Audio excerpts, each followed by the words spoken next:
Former Notre Dame quarterback Tyler Buchner has committed to Alabama, which means another competitor has been thrown in to the quarterback battle. So let's throw in another analyst into this conversation and welcome in our transfer portal expert, Chris Hummer. Who else to talk to about this?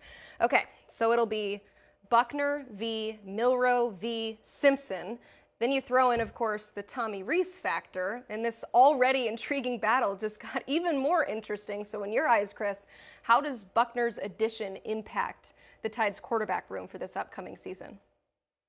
Well, I mean, the first question I have is if that quarterback room is going to stay intact over the next couple of days. There's a long way to go until Sunday. And personally, I'd be surprised if both Jalen Monroe and Ty Simpson stuck around.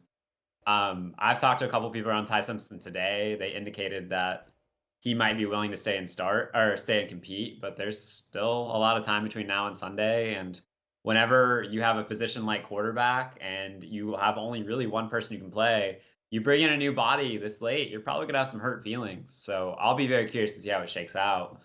As for the quarterback room itself, it'll be interesting. Tyler Buchner is like a young guy. Like, he's got 3 seasons of eligibility left. Like, you could really see this shaking up the way that room looks. And he's not exactly proven. He's a former top 100 guy. Hasn't played a lot of football. Andrew could attest to this. Like, I think he had 1 season of high school football his last 3 years due to injury and COVID canceling one of those years. He got hurt for most of last year when he was supposed to be the starter all season long for Notre Dame. So this is a guy who has shown some real big flashes of ability, but still has a lot to prove in terms of consistency, taking care of the football, and just putting together a week-by-week kind of display of tape. So fascinating decision by Tommy Rees to kind of bring this guy into the room and really shake that soda can a little bit with just a few days to go till the portal closes. Yeah, Chris, if you had the scouting report, I think injury prone would be on there. Hey, another guy you wrote about, I saw this on the wire this morning, Jalen Key, safety out of UAB, drawing a ton of interest. I watch a lot of Conference USA football.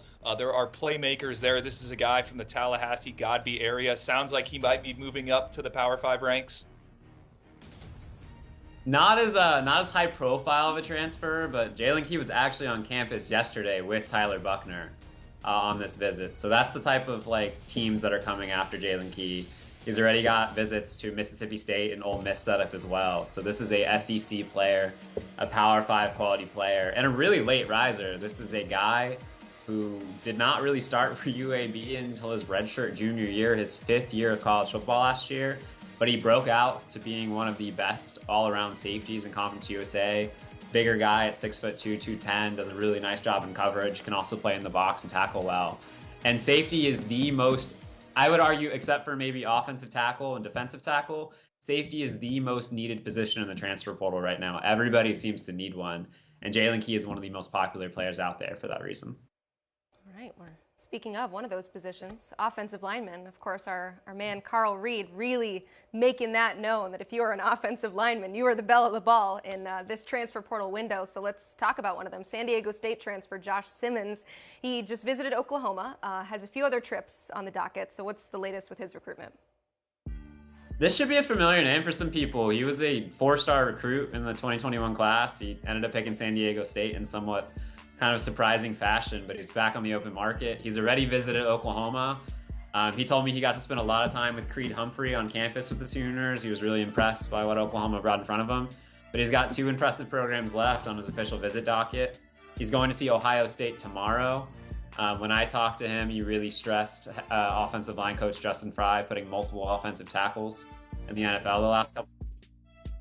And then after that, he'll be at Florida, and the Gators really could use some help along the offensive line as well. Obviously, I have another guy, Osiris Torrance, getting drafted likely in the 1st round tonight. So that's a guy on the radar for 3 pretty big-time programs looking for tackle help. Chris, it just keeps rolling, but the second portal window will close on Sunday. That means that no more players can enter, but there can still be some shuffling and some movement around there. We know you will be on top of it. Thanks, Chris.